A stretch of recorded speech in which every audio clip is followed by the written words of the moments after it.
The alien school on Zarin 5. The sky above Zarin 5 was always purple. Strange glowing clouds floated above the tall metal towers. This was not Earth. It was something far from it, an alien world where humans were rare. Deep inside the floating city, there was a school for young alien elites. They called it the High Command Academy. It was not a place for weaklings. Only the best from each alien race could study here. But among all the creatures, one student stood out, not because she was strong, but because she was different. Her name was Lyra. And she was human. She walked slowly through the school hallway, her head down, holding her small backpack tightly. Alien students looked at her and laughed. Their eyes glowed. Their skin was blue, green, red, or metallic silver. Some had tails. Others had wings. All of them were smarter, faster, or stronger than her, or at least they thought they were. Look at the Earth girl, said one tall alien with horns. What is she doing here? Cleaning duty, another laughed. Maybe she came to learn how to run away better. Lyra said nothing. She kept walking. Her hands were shaking, but her face stayed calm. She had learned to hide her fear. At the corner of the hallway, for aliens blocked her path, in the center stood Kral, the top student of the academy. He was from the Zarnak species, known for their power and pride. Kral had shining red skin, black eyes, and a sharp smile that never meant anything good. Going somewhere, human? Kral said, stepping in front of her. Lyra looked up. Please let me pass. Why should I? He said, circling her slowly. This is a school for warriors, not for soft creatures like you. His gang laughed. One of them pushed Lyra's bag, making it fall. Her books dropped on the floor. She bent down, quietly, picking them up. No one helped her, no teacher came, no friend stood by her. She was alone, like always, but someone was watching from high above, near the ceiling. A small camera lens moved. It was not part of the school system. It was something different, something hidden. Inside a dark room, far from the school, a man sat in front of a screen. He wore a black suit, a hood covering his face. His eyes watched Kral and the others closely. He zoomed in on Lyra's face. Target confirmed, the man whispered. His voice was cold, calm. On his table lay a notebook. He opened it and wrote in simple letters, subject, Lyra, mission, observe and protect, threat, Kral level 7 status. Phase 1 ready. He leaned back and looked at the screen again. Lyra was walking away now, her books back in her bag. She looked smaller than ever in that giant alien school. Kral turned to his group. Why is she even here? He growled. Humans are not strong. They are not fast. They are not smart. Maybe she has friends in high places, one alien said. Kral shook his head. Then it's time to show her what happens to weaklings. The others cheered. They planned something for tomorrow, something cruel. Back in the dark room, the man closed his notebook. He turned off the screen and stood up. His body was tall, strong, but silent. He moved like a shadow. He opened a drawer and took out a small coin. It was old, scratched, but human-made. He held it tightly in his hand. I made a promise, he said to himself. Never again. The next morning, Lyra sat in class quietly. The room was filled with alien students. A giant screen showed strange math and battle tactics. Lyra tried her best to keep up. Suddenly, her seat shook. She looked down and found a small note stuck under her desk. It said, stay away from the West Chamber today. It's a trap. Her heart raced. She looked around. Who sent this? Who knew? In the shadows, behind a tall alien statue, a figure moved. It was fast, almost invisible, but it was there. Watching. Kral stood near the West Chamber later that day, waiting. But Lyra never came. Instead, he found something else. His own locker opened and emptied. His private tablet was gone. In its place, there was only a small coin, a human coin. Kral picked it up slowly. He looked around, his eyes sharp. Who did this? He shouted. No answer. But far away, on a quiet rooftop, the man in black smiled. First move done, he said. Game on. Asterisk. The silent observer Kral held the old coin in his hand and stared at it like it was a weapon. No one on Zarin 5 used coins. Money was digital, clean, fast. But this was human, old, dirty, personal. And someone had left it inside his locker. This is a message, Kral growled to himself. Someone is playing games with me. His gang stood behind him, confused. Maybe it's a joke, one said. Maybe Lyra, she doesn't have the brain or the courage, Kral interrupted. His eyes burned with anger. No, this is someone else, and they want me to know they're watching. He crushed the coin in his hand, but it didn't bend. It was made of strong earth metal. He didn't like that. Across the city, far above the school towers, inside an old power station no longer in use, the real watcher stood still. He had no name here. Some knew him only by a code, Rook. His room was dark. Walls were covered with screens, wires, and strange human gadgets. Most aliens wouldn't understand them. That was the point. On one screen, he replayed the moment Lyra dropped her books. On Another, Crawl's angry face filled the display. Rook watched both carefully. You still enjoy hurting the small ones, don't you, Crawl? He whispered. Same as your father did years ago. He walked to a corner and opened a small box. Inside it was a photo, faded and broken. In the photo stood a young girl with brown hair and bright eyes, a human girl, the same age as Lyra. Rook stared at the photo for a long time. Then he placed it back and shut the box. Never again, he said softly. Never again will they hurt someone like her. The next day, Lyra walked into the school feeling nervous. The warning note from yesterday had saved her. She didn't know who sent it, but someone was helping her. Why? She looked around. The other students ignored her. No one smiled. No one said a word. Except one alien boy, timid, with green skin, who gave her a tiny nod. Maybe things were changing. Maybe. As she walked to her locker, something strange caught her eye. A mark had been drawn on the wall, a small rook chess piece, circled in black. She had never seen that symbol before. She touched it. It was fresh. Someone had left it for her. Inside the training hall, Crawl was furious. His gang had searched every corner for clues. They found nothing. No cameras, no footprints, no scent. Whoever this was good. To good. Enough games, Crawl growled. If they want to hide in shadows, fine.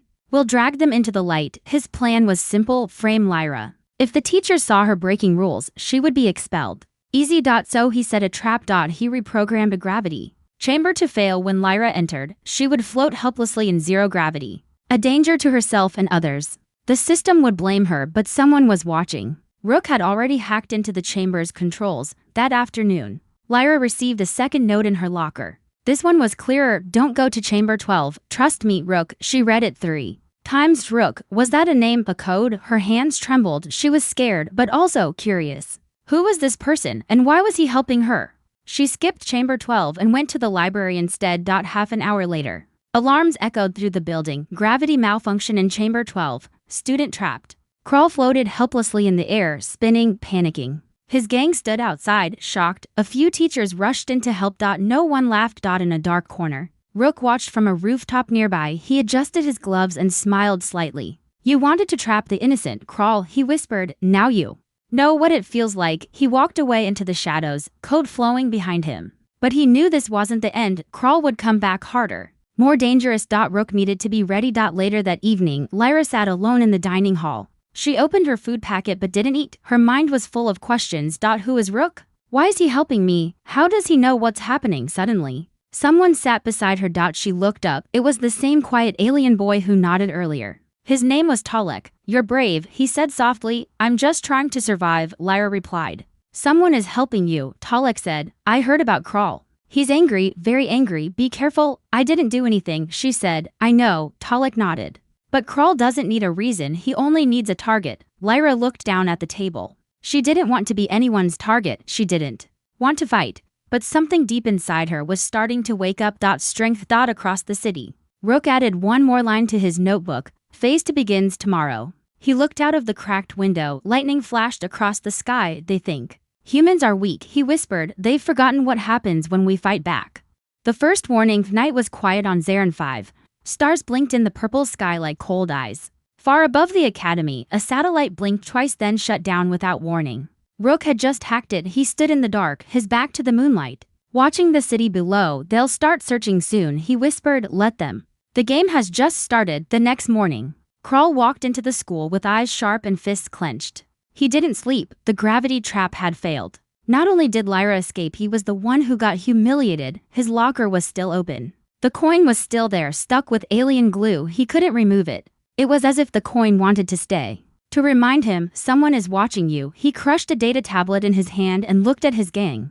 This is war now, he said coldly. I want every camera checked, every tunnel, every shadow. Find whoever is behind this. What about Lyra? One of them asked. Crawl gave a cruel smile. Don't worry, she'll play her part. They always do. In the classroom, Lyra sat silently, pretending to read, but her eyes weren't on the screen. Her mind was busy thinking about Rook. Who was he? Why was he helping her? And more importantly, why now? Suddenly, her desk tablet buzzed. A new message appeared, not from the school. From Rook. He's planning something today. Trust no one. If someone talks to you about Unit 7, walk away. Her heart jumped. What is Unit 7? Before she could think more, a teacher walked in. But it wasn't her usual one. This one was tall, thin, and wore mirrored glasses. His voice was smooth. Students, he said, today's lesson is cancelled. Instead, we'll do teamwork testing. You'll be sent in pairs to different units. Lyra's blood went cold. Unit. She waited. Lyra, the teacher said, looking at his device. You're assigned to Unit 7. Please proceed. Everyone turned to look at her. She stood up slowly. Her mind raced. Was this real or part of Kral's trap? As she walked toward the door, someone grabbed her hand. It was Talek, the green-skinned boy. Don't go, he whispered. Something is wrong. I just heard Kral say. Let's see how long she can breathe in a vacuum. Lyra's eyes widened. She stepped back. The teacher's face didn't change, but his voice became firmer. Unit 7 now. Then, from the hallway speaker, a sharp sound buzzed, followed by a new voice. Override. Student Lyra is reassigned to library duty. Teacher in room 12. Report to command. Immediate. Everyone looked up in confusion. The teacher didn't speak. He just turned and left without a word. High above, in a hidden control booth, Rook's hands flew over a keyboard. Nice try, Kral, he muttered. You forgot who designed the Academy's backdoor systems. Humans may be fewer, but we built your security long before you even learned to walk. He opened a screen showing Kral and his gang watching the hallway. They looked annoyed. One even kicked a bench. Rook zoomed in and smiled. Let's send a real message this time. An hour later, Kral returned to his private room. It was silent, too silent. He stepped in and stopped cold. Everything was rearranged. His medals were upside down. His trophies moved to the floor. His favorite combat photo was gone. In its place was something else. A small human chessboard. On it, only two pieces remained, a rook and a king. The king had been knocked over. Next to the board was a note, written in simple alien script. Check. Kral's face twisted. He let out a sharp growl and smashed the board. Pieces flew across the room. Who is he? He shouted. That night, in the shadows of the upper towers, Rook spoke to his recorder. Kral will become more violent now. His ego is cracking. Phase 3 must begin soon. He paused. But Lyra, she's changing too. He opened a screen showing her in the library. She wasn't reading. She was studying maps of the academy. She was planning. Rook smiled. Good, he said. You'll need to be ready soon. The next day, something new happened. A group of students gathered near Lyra during lunch. They didn't bully her. They didn't laugh. They asked questions. Who's helping you? How did Kral end up in the gravity trap? Is it true you hacked the system? Lyra shook her head. I didn't do anything, but they didn't seem to care. They liked the mystery. Whoever is doing it, one alien girl said. I hope they keep going. For the first time, Lyra didn't feel invisible, but Kral was. Not done. He sent a message directly to Rook. No one else saw it.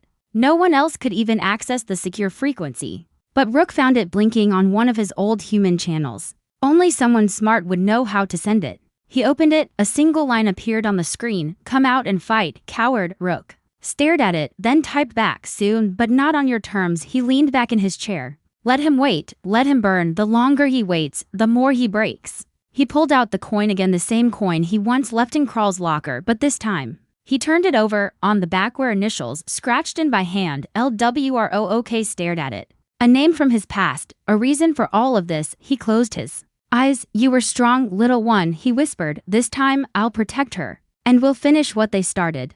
Kral strikes back. The night on Zarin 5 felt colder than usual. Clouds moved slower. The lights in the academy hallways flickered more than they should. Something was changing. Someone was watching, but now someone was also hunting. Kral stood shirtless in the training chamber, surrounded by steel drones. Sweat covered his red skin. He had been fighting for hours. He smashed one drone with a punch. The next one he grabbed and crushed with a roar. The system warned him, energy levels low, please rest. He ignored it. His mind was not focused on training. It was focused on him. Rook. Whoever Rook was. He had now made the biggest mistake. He made Kral feel weak, and Kral had never been weak, never. Across the academy, Lyra sat in a quiet study room, staring at the chess symbol Rook had carved on the table days ago. The Rook piece, what does it mean? Why a chess piece? Rook had saved her 3 times now, and yet, she had never seen him, only his messages, his signs, and his protection from the shadows. She looked up at the mirror in the study room. For a moment, she thought she saw someone behind it, but when she turned, the room was empty. In the old control center high above, Rook watched everything, every camera, every hallway, every heat signature. Kral had become unstable, too emotional. That made him dangerous but predictable. Rook single quotes as fingers danced across the keys. Stage 4, trap his pride. He leaned back and opened a file. It was an old file from years ago. Military training logs. One name blinked on the top line. Rook, Unit 9, Earth Special Intelligence. Rook had once been a soldier, a spy, a shadow. In the wars between Earth and the Zarnax Empire, he had vanished after the fall of Colony Linder 7. Because he lost someone named Lyra Wren. Down in the academy, Krull finally got what he wanted. A signal, his tablet buzzed. A message appeared. It was short. You want to fight? Meet me in the Zero Field. Come alone, Rook.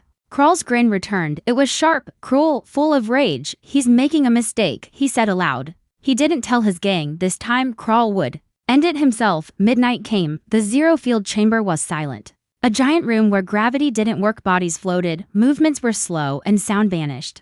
Krull entered, calm, confident, ready, but the room was empty. He floated forward, eyes scanning the space. Shadows danced along the walls. Then a sound behind him. He turned fast but saw nothing. Another sound, this time to the side. Then another. It was like something was moving everywhere. Double quotes Rook, Krull shouted, I know you're here. Stop hiding. A voice whispered from the speaker system, I'm not hiding. I'm showing you what fear feels like. Suddenly, lights shut off. Krull floated in complete darkness. Flashes appeared on the walls, images from his private files. Krull cheating on an exam, Krull injuring a junior student, Krull accepting bribes to win a tournament.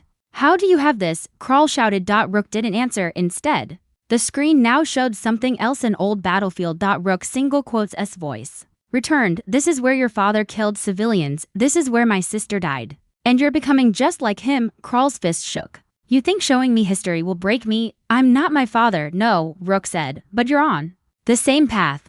Back in the student quarters, Lyra couldn't sleep. Her tablet buzzed. Another message from Rook. He's unstable now. The time is coming. Prepare yourself. She stared at the message. Prepare for what? But there was no answer. Only a new file. A map of the school's central tower and a small blinking red dot labeled Access Point X. What was she supposed to do? Then it hit her. Rook was planning something bigger, and he wanted her to be part of it. In the Zero Chamber, Krull finally lost control. Enough, he roared, breaking a steel handle and smashing a wall. Come out and fight me like a warrior. A door opened slowly behind him. A tall figure stepped in black suit, hooded mask, no name. Rook. Krull charged forward, fists flying, power surging.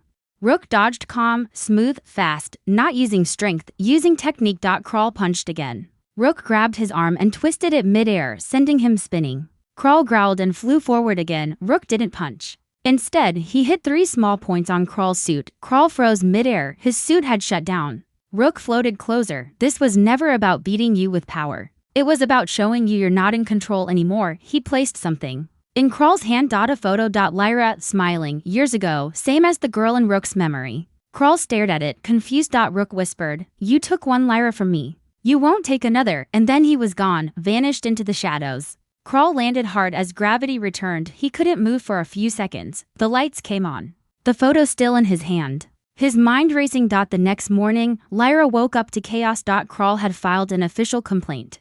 He claimed a human spy attacked him. He demanded Lyra be removed from the academy.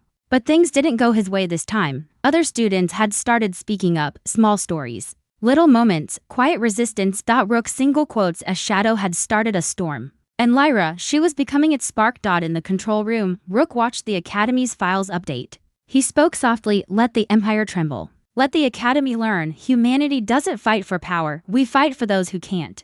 Human power revealed. For the first time in months, the academy was silent. Hallways were filled with students, but no one spoke loudly. Teachers whispered. Training chambers were empty. The fear wasn't of war or invasion. The fear was of something new. A human shadow who had broken the rules of power, control, and fear. They called him different things now. Ghost, traitor, protector, Rook. But no one really knew who he was. Yet. Krull sat in the headmaster's chamber. His left hand was bruised. His pride more broken than ever. A human attacked me, he said for the 4th time. The headmaster, a cold gray-skinned alien, stared back without emotion. You said he was invisible, untraceable. Yet he beat you without leaving any evidence. Krull's jaw tightened. He's trained, ex-military, Earth Black Ops. Maybe he's hiding inside this school. The headmaster paused. Then said coldly, if he exists, we will find him. If not, your reputation is finished. Across campus, Lyra walked through the science wing. Her body was tense, but her mind was sharp now. Something inside her had changed. She was no longer just afraid. She was angry. She was curious, and she was ready. Her tablet buzzed. A new message, but not like before. This time, it was a video feed. Rook single quotes S voice came through, low and steady. Today, things change. They think humanity is weak. They think you don't belong. Let me show them who we really are. The video feed switched, showing the arena. The central battle dome of the academy. Rook stood at its center. Alone. Within minutes, alarms sounded across the building. Unauthorized presence in the combat dome, security breach in the central arena. Non-registered human in training zone. Students ran to screens, teachers rushed to lock doors. Kral stood in his dorm, frozen, watching the screen. Rook had revealed himself publicly. The dome was massive, a giant steel battlefield surrounded by glass walls, filled with gravity-shifting floors, holographic barriers, and combat drones. Rook walked calmly through the center, unarmed. "I am Rook," he said through the arena speakers. "Earth Intelligence Unit 9, former agent, survivor of Linder 7, and I'm here to test your strongest." Students watching in the halls gasped. Whispers exploded like fire. Did he say Linder 7? That colony was destroyed in the Zarnax War. How is he alive? Rook stood tall, silent, fearless. "This academy mocks humans. They call us weak, soft, slow. I challenge that idea today. Send me your best fighter, not to kill, to learn." The headmaster was furious. "Get him out of there now," he shouted at the guards, but they hesitated. Some of them were watching the feed with curiosity, even respect. "Headmaster," one assistant said quietly, What if we let him fight?" "You're joking." "No," she replied. "What if we see what humans are really capable of?" Kral didn't wait for permission. He was already walking to the arena. He was done with fear, traps, and shadows. Now, it was war and daylight. Minutes later, the arena doors opened. Rook turned. Kral walked in alone, armored in red combat gear. "Fists ready. You want a real fight, human?" Kral growled. "Then bleed for me." Rook said nothing, only nodded once. The battle began. At first, Kral attacked like a storm, fast, heavy, brutal. Rook dodged each strike calmly, not using strength, using precision, rhythm, control. When he moved, he used exact steps. When he blocked, he used minimum effort. Students stared at the screens in disbelief. He's not even hitting back. He's predicting Kral's every move. He's dancing. Rook wasn't fighting like an alien. He was fighting like a human strategist. And then he struck. One sharp elbow, one kick to the knee, one disabling hit to Kral's shoulder. Kral fell. Rook stood over him. "This is not human strength," Rook said. "This is human choice." The arena fell into silence. The broadcast was live now across the whole planet. Rook looked up at the cameras. "We do not fight because we love violence. We fight because you left us no other choice. You attacked our homes. You bullied our children. You thought we would break." He turned to Kral,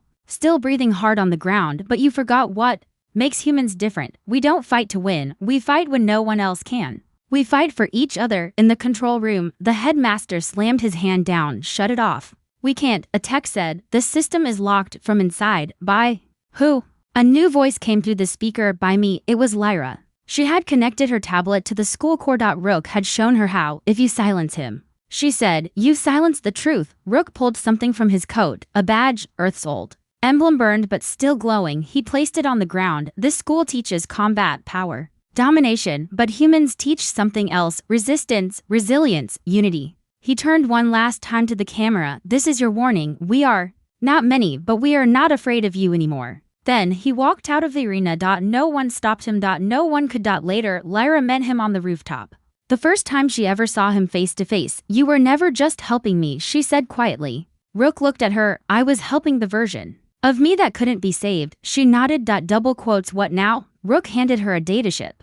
"Now, you take my place. They trust you," he said. "And you're not the same girl who got pushed in the hallway. Not anymore." Lyra held the chip. It felt heavier than it looked. "I'm not ready," she said. "Neither was I," he replied. "But humanity doesn't wait for the perfect moment. We move when it matters." He walked into the shadows. His last words left behind: "You're not alone anymore." Uprising *. The storm didn't start with a war cry. It started with a whisper. The next day, the academy was no longer silent. Voices filled the halls. Students stood in groups, whispering. Teachers walked faster. Security bots moved closer to doors. Rook was gone, but the effect he left behind was everywhere. Lyra sat at her desk, staring at the dataship he had given her. It was warm, like it remembered everything. She plugged it into her tablet. Files opened. Hundreds of them: videos, codes, floor plans, recordings, hidden messages from across the years. Rook had been collecting evidence since the day he arrived, and now it was in her hands.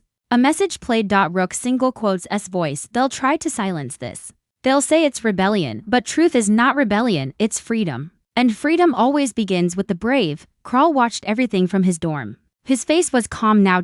He didn't scream, he didn't break anything, but His eyes were cold as stone. Rook had embarrassed him in front of the whole galaxy. But worse, Lyra had helped him. And now, the school whispered her name like she was a legend. He would crush that legend. That evening, Lyra stood on top of the old observatory tower. Students gathered below her, dozens of them, some aliens, some humans, some hybrids. Even a few teachers stood at the edge of the crowd. Lyra held up the chip. You saw what Rook did, you heard what he said, and you know it's true. She paused. We came here to learn, not to be ruled, not to be bullied, not to be broken, but to grow together. Someone in the crowd shouted, what if they punish us? Lyra nodded.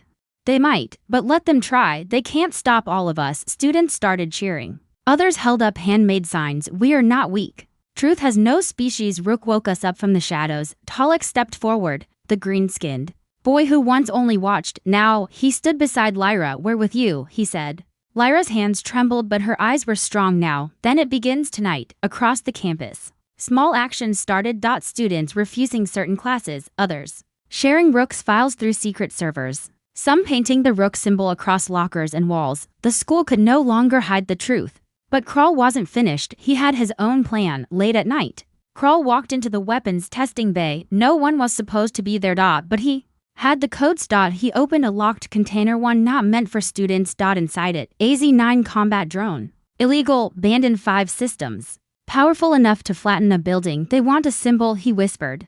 I'll give them a warning they'll never forget. The next morning, alarms blared across campus. Unauthorized access to drone bay detected. Combat protocol level 4 initiated. Evacuation in progress. Students ran. Staff panicked. In the sky above the training arena, a massive shape rose, black metal, glowing red eyes, armed with pulse cannons. Kral stood on its back. He activated the speaker system. You want to rise up, you want to follow humans, then learn what real power feels like. He aimed the cannon toward the courtyard where students were gathered. Lyra heard the explosion before she saw the drone. Dust, heat, screams, her body moved before her mind did. She grabbed her tablet and ran toward the central tower, the only place that could override drone systems. Tall EK followed. Others ran too, but Kral saw them. You think you're heroes, he shouted. You're nothing but noise. He fired again. This time, the shot hit the outer wall. Fire burst through the skywalk. Lyra barely jumped over the collapsing platform. We're not going to make it, Talik shouted. We have to, she yelled. In the control tower, Lyra reached the main terminal. She inserted the chip. Rook single quotes as override protocol kicked in. Access granted, voice print confirmed. Rook, emergency control activated. She took the mic. All students fall back to safety zones. I'm taking the drone offline. Kral saw it happening. He snarled, no. He jumped from the drone and landed hard near the tower. He ran faster than ever before. He crashed through the door just as Lyra hit the final command. Stop, he shouted. Too late. The drone froze, its weapons powered down. Kral roared and ran at her. But Talik jumped in between. Kral knocked him aside. Then fist raised, he reached Lyra and stopped. A laser pointer glowed on his chest. He looked up. Every balcony, every rooftop, every walkway, students were standing there, armed with stun blasters, shields, recording devices, all aimed at him. For once, Kral was surrounded, and no one came to help him. Lyra stood tall. You're strong, Kral. But you used your strength to scare, not protect, and now you're alone. The headmaster arrived too late. He looked at the drone, then at Kral, then at the students. His voice was low.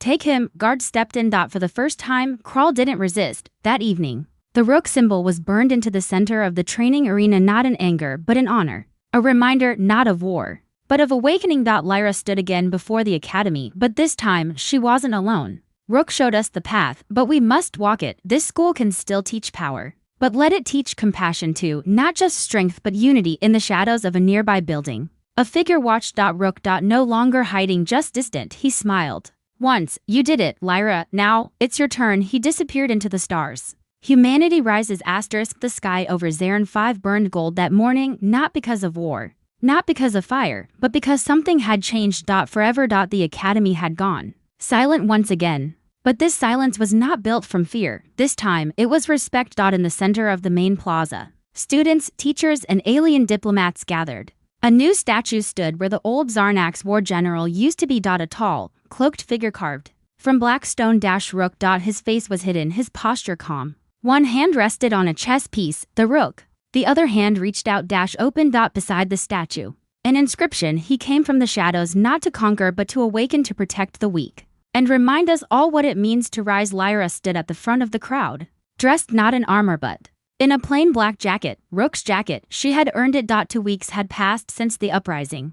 Kral was gone, stripped of all titles, sent back to the Zarnax Empire in chains. The drone bay was shut forever, but more importantly, students had changed. Aliens who once laughed at humans now lined up beside them in combat drills. Hybrids who were ignored were now leading teams. Even teachers had started using Earth materials in history classes, and at the center of this new era was Lyra. But peace, Lyra knew, was never permanent, and Rook had warned her. Peace is not the absence of war, it's the choice to keep standing even when war ends. That evening, as the sky darkened, Lyra sat in Rook's old rooftop space. She lit a small memory flame beside his last file. A message began to play. Rook single quotes S. Voice slower, more personal. If you're watching this, it means you made it. Good, now listen. The galaxy will still try to silence you. Even now, someone is planning to erase what we built. You must be ready. They'll call you young, weak, human, but let them. And when the time comes, show them what those words really mean. Suddenly, her comm tablet beeped.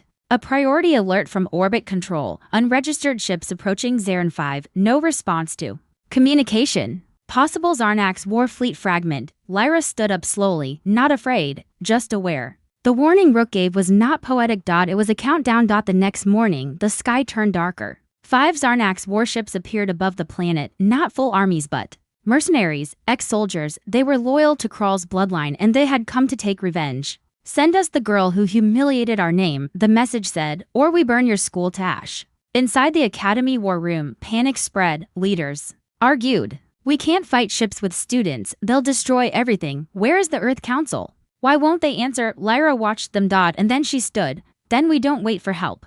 We help ourselves. They turned to her. Rook never waited for rescue. He became the rescue. We do the same. She activated the student network.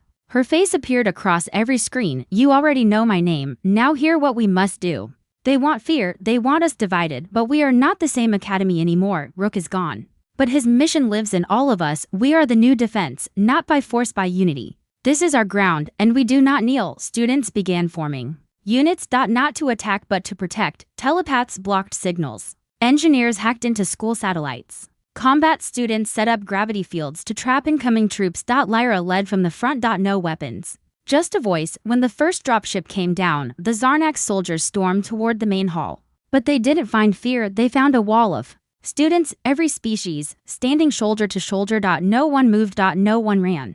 At the center stood Lyra. Calm, eyes steady. You are not welcome here, she said. The lead alien laughed. We are warborn. You think you scare us with school children?